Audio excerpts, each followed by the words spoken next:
एप्रिलमध्ये एक निर्णय घेतला.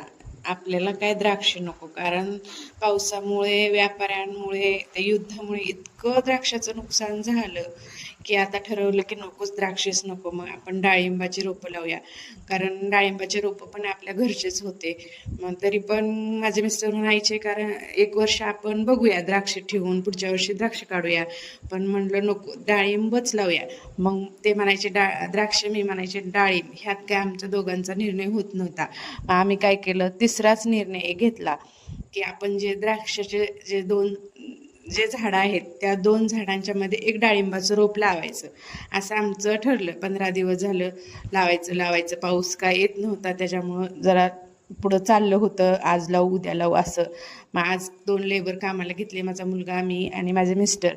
मग आज रोपं लावायला सुरुवात केली. पहिल्यांदा पूजा केली, रोपं अंतरून घेतले. परत मग मध्ये चहाचा एक ब्रेक असतोच, आणि मग 3-4 वाजेपर्यंत आमचे रोपं लावायचे झाले. ह्या बागेत 1100 रोपं, 1100 रोपं बसले आहेत. बघू आता काय होतंय ते. जरी नुकसान झालं तरी घरचेच रोपं आहेत, असू द्या. काय म्हटलं, बघूया काय होतंय ते. असं करून आज आमचा निर्णय झाला. बघू, पावसाचं तर काय वातावरण फक्त होतंय, पाऊस काय पडत नाही. तरी पण आज आम्ही निर्णय घेतला, लावले. आता बघू पाऊस कधी पडतंय ते.